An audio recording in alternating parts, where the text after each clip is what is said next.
Dhaggeeffattoota sagalee Oromiyaadhaa jaalatamoo akkuma odurraa dhaggeeffattanitti dhiheenya kana biyyaa fi biyya alaa kana keessatti illee ayyaana yaadannoo du'aa Minilik waggaa dhibbeessaa kabajuudhaaf warroonni ori'aa jiran afaanii fi barreeffamalleen summii daddarbataa jiran. Summiin kun lammiiwwan saboota mooticha sanirraa madaa qabanii laalessaa jira. Sababaa fi dhiibbaa mormiin deemaa jiru kun qabaatuu danda'u hayyoota ciccimoo qabannee dhihaannee jirra. Amma telefoonaan wajjin jiran. Isaan lamaan kanaayyuun beektanii garuu isin beeksisuudhaaf Atlaantaa Joorjiyaa irraa Dr. Muhammad Hassan Joorjiyaa State University keessatti barsiisaa seenaadha. Isaan lammataa ammoo Knoxville Tennessee irraa Dr. Asaffaa Jaalataadha. University of Tennessee keessatti barsiisaa Sociology fi akkasumas ogummaa barnoota Global fi Afrikaanaa Studies jedhamu irratti kan barsiisan yoo ta'u isaan lameen kanaayyuu afeerree sagalee Oromiyaatii irraa Ansayid Muhammad Aliitti dubbisuuf jira. Garuu Abdul Jaliilis na wajjin waan tokko gaafatuun kan kennu oolu amma maalitti qophaa'isiin jira. Maaliif gaafiin dubbiin har'aatuun hedduu jabduudha. Hayyoota Oromoodhaa lameen keessanuyyuu afeerraa yeroo gabaabaa kanatti isinii goone fudhattanii asirratti hirmaatu keessaniif galatooma. Galanni keessan hin badin egaa uummanni waan baay'isee isin hin beeksifne maaliif sagantaa kanarratti isin haarawaa miti yeroo baay'ee hirmaattanii dhugumatti gaa asirratti wanni jechuun nurra jiru seenaa keessatti namni akkuma gara tokkoon hin faarfamaa kun ammootu hin abaaramaa akkana taasisu seenaa hunduma keessa jira. Mootummooti Habashaa keessaa kan hedduu namoonni saboonni cunqurfamoon akka hamatti abaaranii isa sanis abaarsan darbatan Atsee Minilik ta'uun beekamaadha. Namoota akkasii keessaa inni sooressi kun mootichi Habashaadha kun yeroo hedduu warra Habashootaa biratti hin faarfamaa saboota cunqurfamoo biratti ammootu hin balaaleffatama. Mee gara amma Dr. Muhammad dura gaafii kana akka naa deebistuun si afeera. Ayyaana yaadannoo Atsee Minilik ka warroonni Amaaraa kabajuudhaaf labsaa jiran kana Oromoon sababaan diduuf ija seenaatiin maali? Akka jarri Habashootaa jedhanitti jibbamaaf immoo haaloo yookaan madaa irraanfatamuu hin qabne tokko jira jettee ilaalta ija seenaatiin Dr. Muhammad. Galatoomi gaafii tana na gaafachuu fi odooniin gaafii san hin deebifne duratti ummanni tokko waan isaanii kabajuu akka fedhanitti ni danda'anii sun rakkoon qabdu kan namni keenya if gaafachuun irra jiru Minilik Oromoo maal godhe waa takkaas waan gatii qabaa waan faayidaa qabaa maal godhe an takkallee hin arku. Ammoo wanni Oromoo inni godhe waa hedduu takka lafuma kaa'uu jecha mootummaa Oromoo meeqa kan inni cabsee balleessee akka hin jiraanne akka uummanni Oromoo mootummaa hin qabne ka godhe gamaa gamana irratti uummata keenya meeqaatu dhume san qofa kan hin ta'in ummanni keenya eegamoo hame booda bilisummaa dhabela irra guddaan namaa ammaan tanan beeku ummanni keenya amata dhibba meeqa ummata bilisummaa qabaatee boonee mataa ol qabatee namni sodaatee kabajamee jiraachuu ture. Moohamuun isaanii sun kabajaasan irraa fuute namaa gad goote. Bilisummaa dhabuu qofa kan hin ta'in lafa dhaban biyya isaanii keessatti lafa dhabaniiti gabbaarii tahanii nama gabbaruu turan jechuu. Minilik ummata Oromoo qofaa miti nama hedduu kan miidhee sisteemni inni uume inni personaali kan hin ta'in sisteemni inni dhaabe ammoo cufarraahu ummata keenya akka ummanni keenya gadi galoo namaa gad ummata tuffatamaa ta'u ka godhe namni keenyalleen akka if jibbu gamaa gamanarraa ka godhe ummata dur kabajamaa ture ummata dur jayna ture saniitu kana tahe yoo ummanni kun namticha kana nu godhe kabanya kan jaan taate gaa rakkoo guddaan nurra jira jechuu antanuma qofaan taniin ibsuu barbaadu namni waan tahe baranii kana keessa dabranii namticha kana cufa badii tana cufa ummata keenya irratti fidee guyyaa awwaalcha isaa guyyaa du'a isaa kabanya yoo kan jaan taate maal godhangaa anta namarratti hin dhiisa. Dr. Asaffaa mee waan itti dabaltu yoo jiraate gaaffii lammataatti tarkaanfachuu kiyya duratti. Gaariidha. Profeesar Mahammad akka gaariitti karaa seenaa lafa kaa'eera. Ani immoo xiinxala itti dabaluun barbaada xiinxala karama seenaa kanaa karaa soosiyoloojiidhaan xiinxaluu barbaada. Seenaan Itoophiyaa seenaa ol faallessuudha. Fakkeenyaaf seenaa karaa Habashootaa yoo ilaalle Minilikii goota isa guddaa biyya kana uumeef. Attamitti biyya kana uumenna jennee gaafanne duraan dursee Oromoo waggaa 400-500 Habashaan dadhabanii turan Oromoo cabsee akka biyyi Oromiyaa booji'amtu godhe. Keessumaa Habashooti keessumaa warri Amaaraa waan badiisa Oromoo irra ga'e yeroo sana akka gootummaatti ilaalu.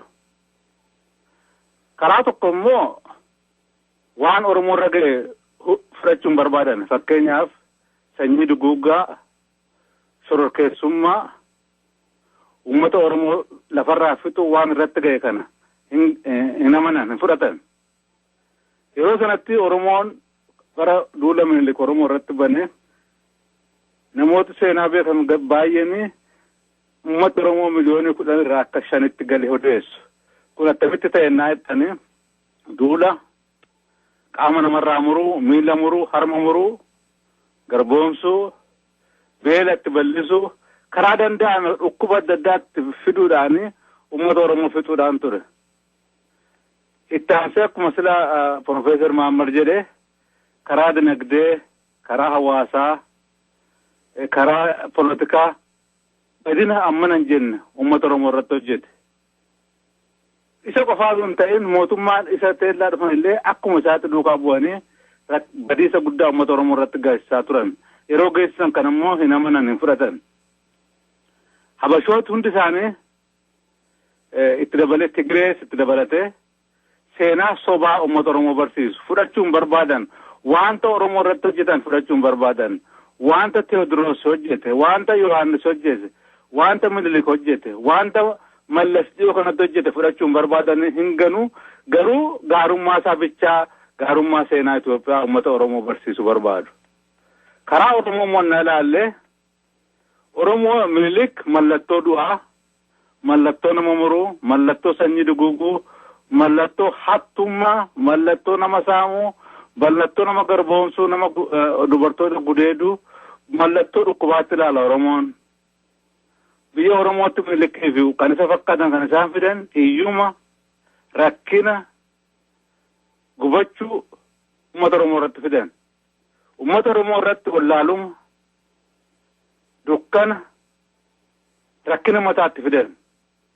Biyya Oromoo akkuma sila Profeesar Mahammad jedhee biyya isaa qabatanii lafa Oromoo dinagdee Oromoo fudhanii jara kanaaf dabarsanii kennan. Innaa Minilik biyya Oromootti mana abiddaa yookiis immoo heeli jedhan mana gaannamaa Oromoo biyya Oromootti fidannaa jennee kaadamuu hin danda'u kun dhugaadhumatti mul'isa. Kanaaf uummata Oromoo Minilik kana dhaga'anii waan Teodiroos hojjete, waan Yohaannis hojjete, waan Haile Sillaaseen hojjete, waan Mangistuun hojjete, waan Mangistu Hayilamaariyaam hojjete, waan Mallas hojjete hundootu itti dhaga'ama hin gubatu isaan waada rakkoo kan hundumaa waan itti dhaga'amuuf. Akkuma sila jedhe waan maqaa Minilik ka'uu dhaga'aman shororkeessummaa, sanyii duguuguu, qaama namarraa ciruu, dubartii gudeeduu, hanna wanta Oromoo irratti ga'e isaatti dhaga'ama. Egaa seenaan ol faallessu kun lamaan walitti araramuu hin danda'an. Kanammoo jarri kun hojjechaa jiran seenaa madaa kanatu uummata Oromoo tuttuqanii madaa Oromoo tuttuqanii agarsiisaa jiru. Seenaan Habashootaaf seenaan Oromoo kanaafitu walitti araramuu hin dandeenye walitti araramuus hin danda'u amma Oromoon ofirraa jara kana ofirraa buusuu danda'utti. Dr. Asaffaa Gaatis galatoomii ibsa bal'aa kennite. Kanaafuu gaafii lammataa san garuma Dr. Muhammad deebiseetiin ka sadaffaasiif kenna. Dr. Muhammad ammas gaafiin kun keeti sabaa himoota adda addaatirraa akka himamutti yookaan akka dhagahamutti wallisaan Itoophiyaa beekamaan tokko Teedii Afroo kan jedhamu lolli Minilik sabootaaf sablammoota kibbaa irratti geggeesse lola faarfamaa yookaan lola karaa waaqayyoodhaatti faarfamu jechuudhaan dhiyeenya kana dubbatuun isaa nama hedduu yookaan lammiiwwan Oromoo hedduu dallansiisee jira. Lola akaakoof akaakayyuu Oromoodhaa fixe kana leellisee namni kun dubbatuun tuffii guddatti laalamee mormii kaasaa jira. Xiinxallaa hayyummaa seenaatiin dhiibbaan jechi kun dubbiin akkanaa hawaasota lameen jettuun ka Amaaraatii fi ka Oromoo jettu qabaatuu danda'u maal fakkaatamee xiinxallaa silaatiin? Gaafii gaarii san dura odoon hin deebifne Profeesar Asaffaan waa hedduu himee takka taniin duraan jee taniin irraanfadhe ummanni keenya eega caphe booda aayidentitiin isaa namummaan isaa oromummaan isaa baddee naman tahin akka nama biraa akka tahan wannin godhin hin jirtu maqaan ummata keenyaa jijjiiramee maqaan dachii jijjiiramee namummaan ummata keenyaa namaa gad akka namummaan qabnetti ilaalamuu ture jechuu tana akka gaarii matatti qabachuu nama barbaachisa. Teed Afroo tan na gaafatte aan maqaa yogguu isa faarsannumaan dhagahaa sirba isaa takkaa dhagaheen beeku addunyaa keessa hin jirtu jechuu dandeessa. Dhagaheen beeku waan hin dhageenyeef gaafa biraatiin dubbadha. Inni amma daqiiqaa 10-15 dura yogguun dhagahu aan waan amma jaan tanan jenne je'eeti haada yaanii tun takaaduutun yoo dhugaa taate pireeyara ummanni keenya irra kaa'ee itti jabaachuu nama barbaachisa. Addunyaa tanarratti yoo abbaan ifitti iyyee haqa ifitti abadan hanqa ammatti nu arrabsitan nu tuffattan namaa gad nu gootan tun ar'a booda nuti namni fudhatu ilmi Oromoo akka individuaalatti akka ummatattis tanan fudhannu yaanii alattis biyya keessatti yoo namni itti bobbahe ilmi namaa kun beeytaa yogguu ati humna qabdu si kabajaa sirraa dhaabbata agartee akka xiinxalatti aan yoo sirba isaa san hin dhageenye waan inni je'ees hin dhageenye waan hin dhagahin irratti yogguu dubbatan xiqqoo gaarii miti. Ammoo akka laalcha kiyyatti yoo wanni inni ja'an tun dhugaa taate waan dhugumatti hedduu nama aarsaati. Nama aarsuu qofa kan hin tahin ummanni kun hanqamta kan dammaqin rakkoo ummata keenyarra gahe madaa ummata keenyarra gahe haala ummanni keenya keessa jiru akkuma Profeesar Asaffaa reefu akka gaariitti deddeebisee jedhetti akkam barin nama agarsiisa riili tuwaan dirree jiraati. Tanumarratti hin dhaaba. Dr. Asaffaa kanuma wajjin naa deebiftaa yoo dabala qabaatte kanarratti illee gaaffiin sadaffaadha. Oromoon Minilikiin irraa hijaa yookaan gadoo yookaan haaloo hamtuu akka qabu ibsitanii jirtan. Hayyoonni Amaaraa garuu dhugaa tana haga ammaatti liqimsanii irra deddeebi'anii kana haguuguu barbaadan. Gadadoo Oromoon himatu kana isaan akka sheekootti fakkeessanii ilaalan sheekoo yookaan maatii tokko keessatti himamu jedhanii ilaalan. Isin hayyoonni seenaadhaa isin lamaanuu jechuudha. Roorroo tana mee akkamitti itti calliftan hayyoonni Oromoodhaan maal gochuu qaban akkamitti ilaaltame? Mee isa gaaffii isa taanutti sun nufin gaaffii isa Profeesar Muhammad deebii kenna irrattani xiinxala wayii kennu barbaada. Bareeda. Akkuma sila jedhe Habashooti waan Minilik hojjetee gootummaatti ilaalu garuu gadi baasanii namatti himan baay'isanii gootummaa isaa kana garuu amma gadi ba'anii himachuun isaanii kun baay'ee nama ajaa'iba. Akka xiinxalee ilaalutti waan Teed Afroo jedhamu namichi jedhamu kun waan hojjetu booddee humnatu jira dee yaadan kun garuu spekuleeshiniidhuma akka xiinxalee ilaalutti foorsi poolitikaal humna poolitikaatu teellaas jira. Humni poolitikaa kun immoo kaminnaa jennee gaafannee yookiin warra reesistoota yookiin immoo warra sanyii amaarummaa leellisan amaarota yookiin immoo jaarmaa Tigireellee ta'uu danda'a. Maaliif dubbiin poolitikaan biyya Habashaa keessaa kun baay'ee akka inni hojjetu gadi ba'ee miti. yoo dhuguma dubbiin kun warra amaaraa biraa dhufe ta'e maaliif yeroo kanatti kaasan ennaa jedhame gaafatameen waan lama ta'uu danda'a yaada. Tokko abdii kutachuu waan isaan barbaadan ta'uu diduu Oromoo irraa waan barbaadan argachuu dhabuu isaanii akka duriitti Oromoo gadi fudhatanii deemuu dadhabuu yookiin immoo Oromoon humna hin qabu waan tokkollee hin qabu jaarmaan isaa ol duukaan dhaabbatu ofiisaaf ol lolaa jira humna hin qabu yeroo kanatti Oromoodhaan waan fedhe naa jenne waan fedhe goone akkuma saawwaa Oromoof jala yaamna kan jiru fakkaata. Kanaaf xiinxala karaa baay'ee ilaaluun danda'ama. Yoo kan karaa Tigiree ta'e immoo Tigireen nama baay'ee horiidhaan bittee waan baay'ee akka isheen hojjechiiftu beekamaadha. Yoo karaa isaanii ta'e immoo namicha kana karaa isaanii bitanii akka namichi kuni Amaarotaaf Oromoota olitti naqanii akka Amaaraaf Oromoon ol nyaatan sirni Tigireen rakkoo keessa jiru akka inni jabaatee biyya sana keessatti mootummaa isaa akka dheereffatu barbaadu ta'a.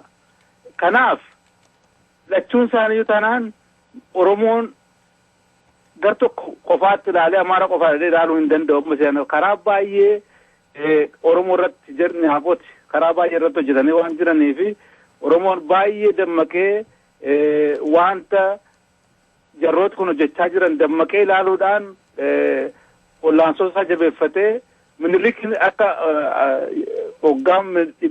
hoggaa dhibbaa Minilik kun akka hin kabajamne gochaa jabaatee hojjechuu qaba jedheen ilaalaa.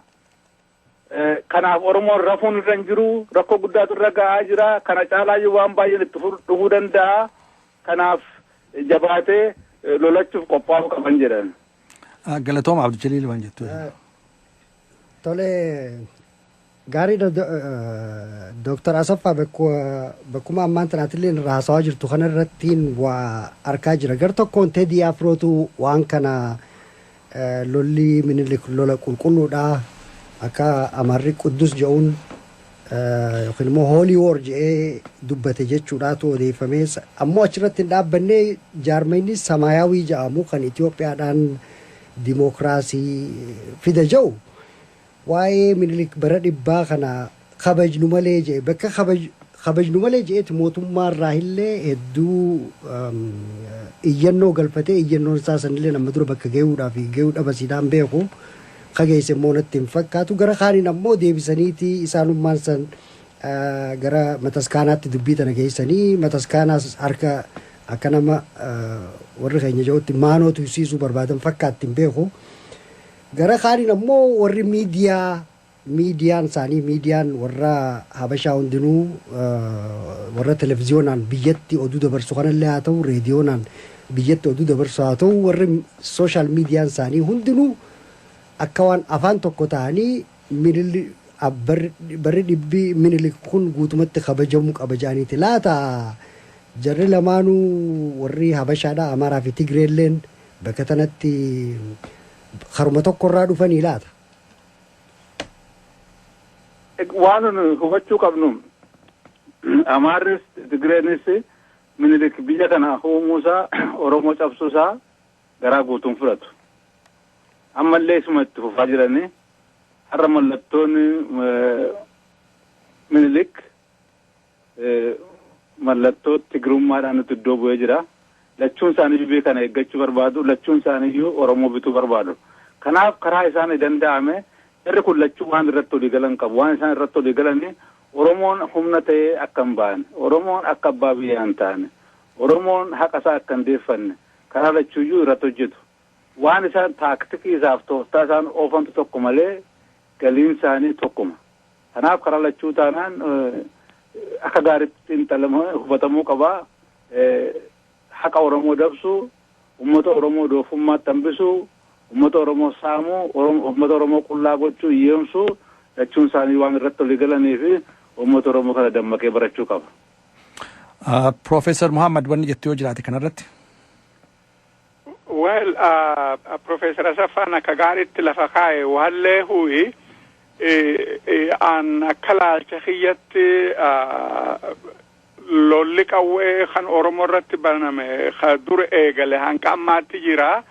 Zamana kana ammoo lola propagaandaa karaa meeqaan kadeemu jiru.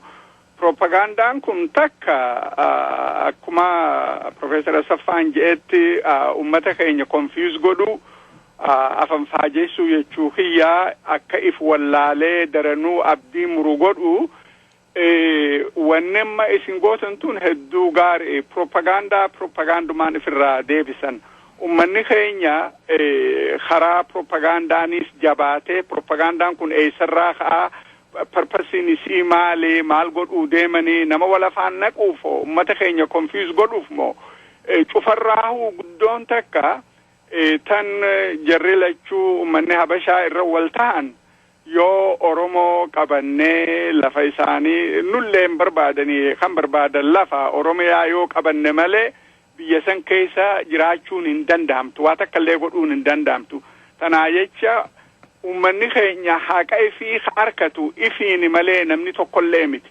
hayni sun akkatti dhufu addunyaa tanarratti yoo humna qabaatan yoo dhaaba qabaatanii jabaatan qofa humni sun dhufuu danda'a karaa kamiin kana horra karaa propagandaatiinis jabaachaa karaa kaaniinis karaa namummaan ummata keenyaa addunyaarratti mul'attu karaa cufaanuu galgalaa ganama kan abdiin muranne tattaafata godhuu barbaachisa jechuu kiyya gabaabdutti jarri amata dhibbeessaa celebrate goone yoo jaan haa godhatanii ammoo ummanni keenya namni dubbiin galtuuf ha dubbiin galiniif ha afan faajawee sun waan biraati namni dubbiin galtuuf waan akkana kanarratti qooda fudhate jedhee hin yaadu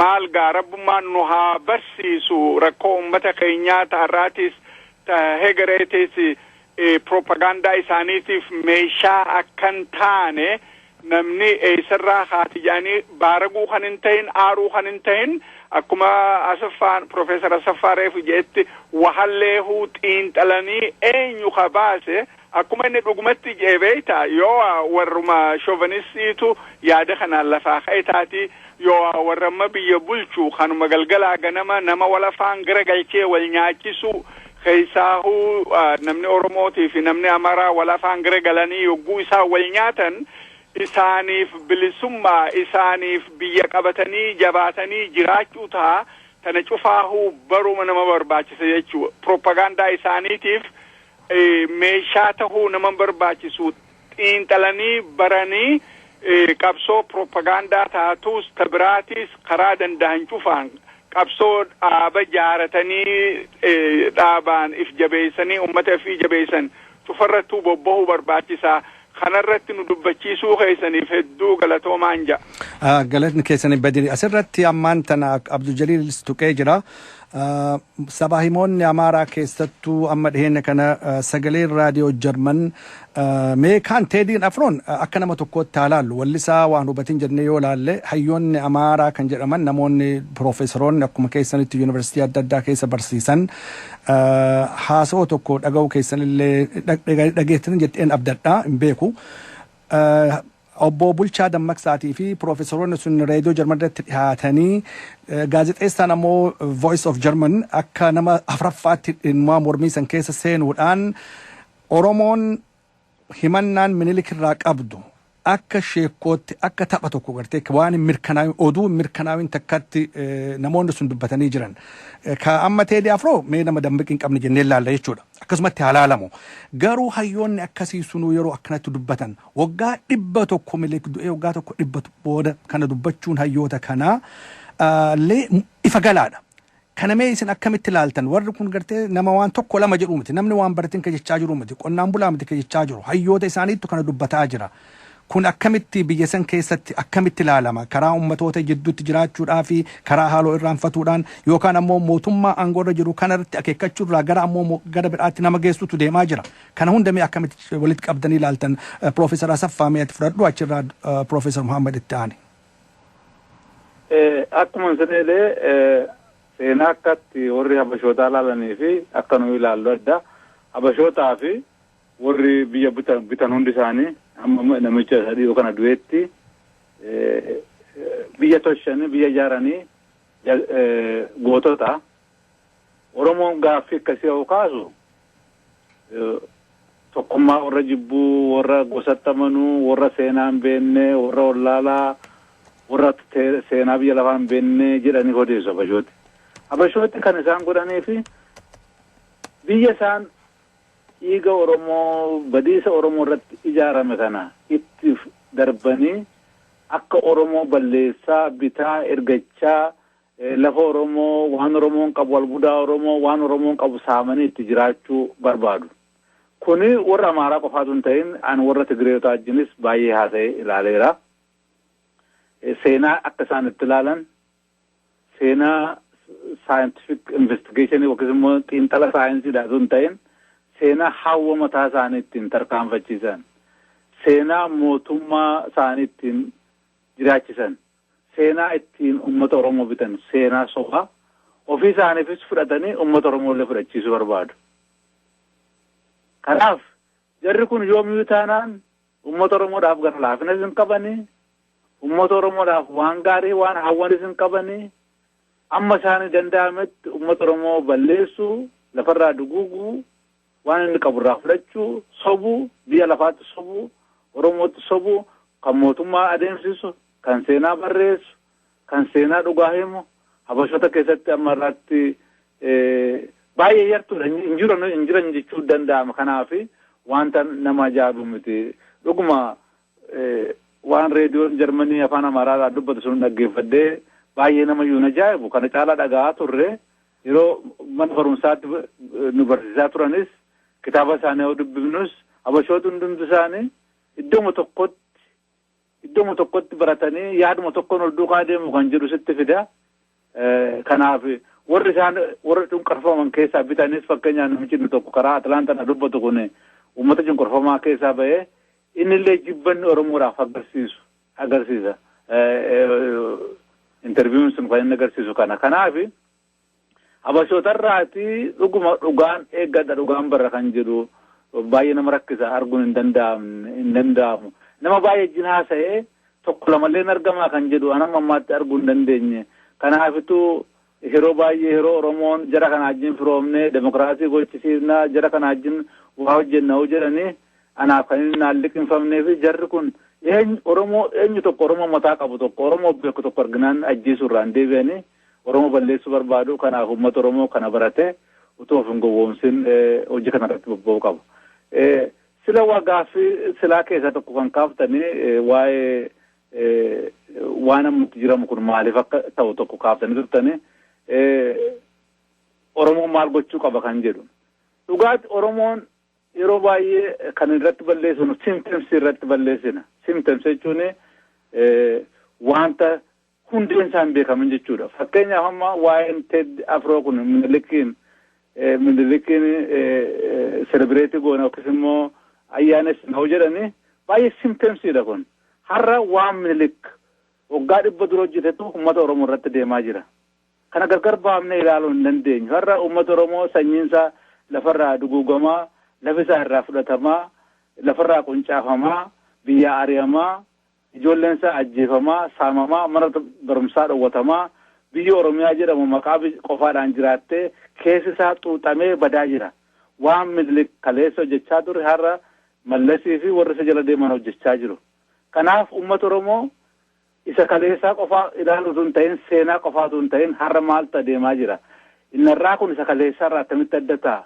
Attamitti kana jalaa baana jedhee halkanii guyyaa itti yaade hojiirra bobba'uu qaba. Keessumaa sabboontota Oromoo keessa deebi'anii xiinxaluudhaan ilaaluudhaan wanta bara waggaa 20 waggaa 30 darban kana keessa xiinxalanii ilaaluudhaan keessa deebi'anii ofii isaan ilaalcha isaanii yaada isaanii fooyyessuudhaan jaarmota Oromoo civic institutions jaarmaa politikaa Oromoo deebisanii ijaaruudhaan uummata tokko ta'anii dura dhaabbatanii ofii isaanii oolchuu hin danda'an taanaan wanta baay'eetu Oromoodhaaf teellaan deemaa jira. Uummata Oromoo kana baratee of oolchuu barbaade. Rakkina guddaa itti deemaa jirurraa of oolchuu barbaade of ijaaree akka uummataatti harka ol qabatee socho'uudhaan jaarmaadhaa fi ilaalcha bishinaa ilaalcha saayintifikii ta'een ulluka gurmaa'ee Oromummaa deebisee ijaaruudhaan ulluka socho'ee yoo qopheessuu baate rakkoo guddaa isarra gahaa isa kaleessaa waa'ee Minilik qofaa ta'uu osoo hin ta'in minilik haaraatu baay'atee jira.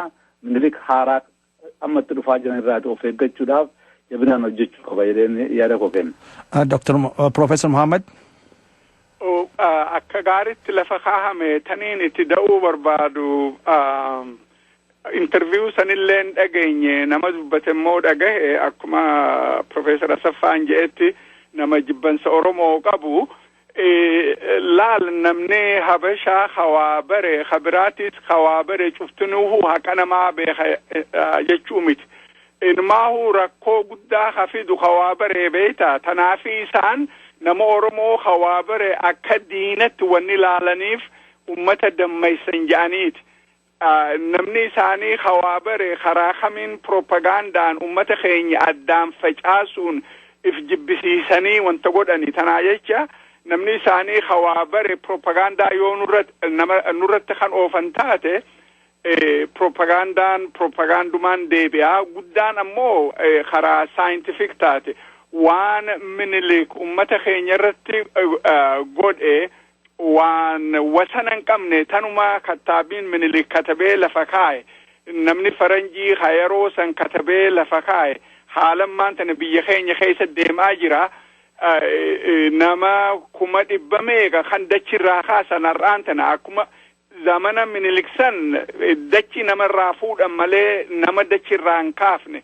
Arraa ummata keenya dachirraa kaasuu jiran gartee tanaa jecha propagandaa isaanii jibbansa isaanii namni isaanii hawaa bare cuftunuu cufa jechuun dandahamtuu badaan haa jibbansa Oromoo lafee keessaa qabu bakka harka cufattu katabuunis afaaniin haasa'uunis waan Oromoo hamtuu jechuun duuban deebi'anii sana cufa keessaa kanu baasu. Namni keenya dammaqee yoo jabaate qofa.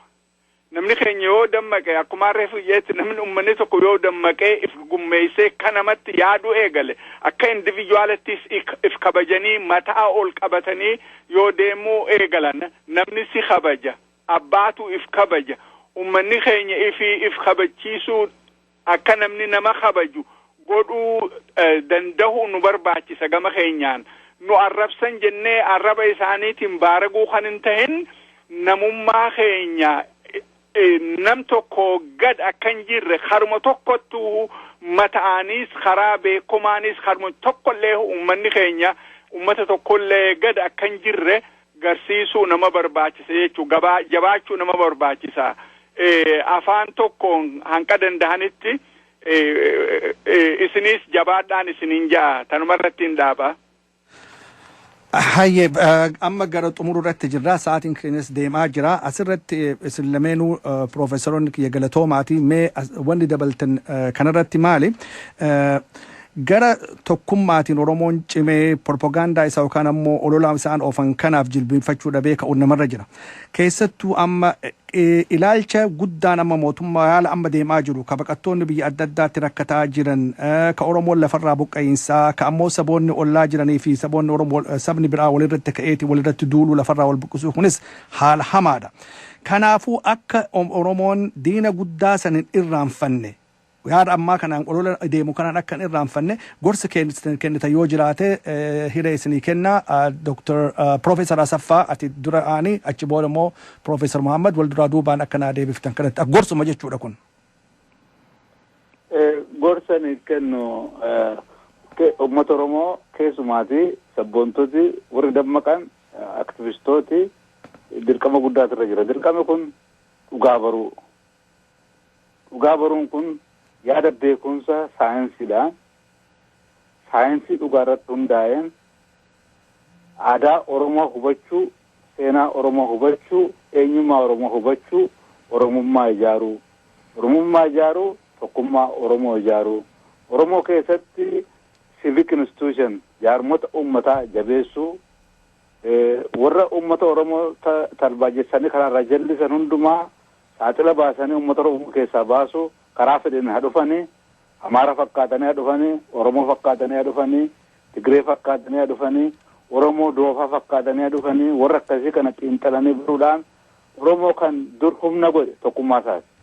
Humna godhe sirna gadaa sirna siiqee keessatti humna cimaa ta'ee hoggaa jaarra oggaa 500 ol akka ummata cimaa tokkotti ol duukaa tochee kan humna isa godhe tokkummaa qabaachuudhaaf sirna demokraataa sirna haqaa sirna tokkummaa qabaachuusaati. Kanaaf uummata Oromoo sirna haqaa abbootiin keenya lafa kaa'anii darban sirna haqaa sirna gadaa sirna siiqqee biyya lafaa civilization biyya lafaa keessatti kan kana caalu kan hin argamne yaada kanaan of qaruudhaan of hubachuudhaan akka sira Profeesar Mahammad jedhe Oromoo namni caalu akka hin jirre hubanne Oromoon nama biraan olis miti nama biraanis gadi miti bilisa baasuu danda'a humna ta'uu danda'a jennee ofitti amanuudhaan hojiitti bobba'uun dura jira. Afaan qofaan hin ga'u nama hundumtuu hojiitti bobba'uu qaba. Akka keessan lamaan waan isin Minnesotaa keessatti hojjettan biyya Oromoo hundumaa dammaqsuudhaaf carraa tattaafata isin gootan baay'ee nama boonsaa. Oromoon hundumtuu hojii akkasii hojjechuudhaan waan isarraa danda'amu waan humni isaa danda'u hojjetee ummata isaa bilisa jalaa beela jalaa dhukkuba jalaa wallaaluma jalaa baqattummaa jalaa baasuudhaaf hojjechuun dirqama seenaati dirqama oromummaati dirqama lammummaati dirqama namummaati jedheen yaada koo kenna. Profeesar Muhammad.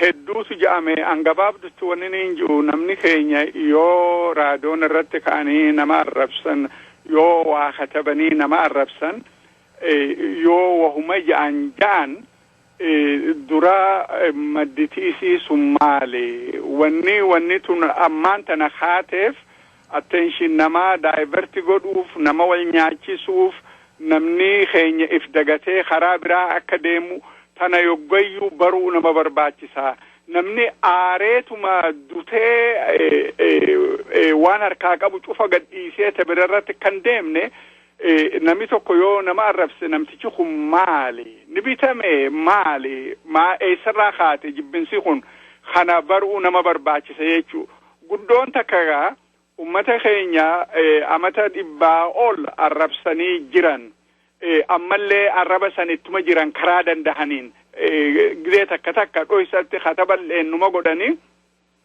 tana cufa jalaa kanu baasu ummanni keenya kabajamee akka ummatatti jiraachuu ka danda'u yogguu humna horre qofa karaa kamiin humna horre yoo humna qabaachuu baatan addunyaa tanarratti tana irra guddaan nama keenyaa kan hin galin namni ilmi namaa naman kabaju yoo ati if kabajjee jabaatte malee jabaan ni kabajama laafaan ni tuffatama ummanni keenya laafaa tanaafi namuu nu tuffata tana keessaa bahuuf karumaa if jabeessinuun karaa cufaan karaa barnootaatiin karaa qabeenyaatiin karaa tokkummaatiin karaa dhaabaatiin karaa kamiin if jabeessina jedhanii namni keenya gamaa gamanirraa wal gaafachuu barbaachisa jechuu baaraguu kan hin ta'in laal gabaabdutti diinni keenya kan barbaadu namni keenya riili yoo addutee akka loon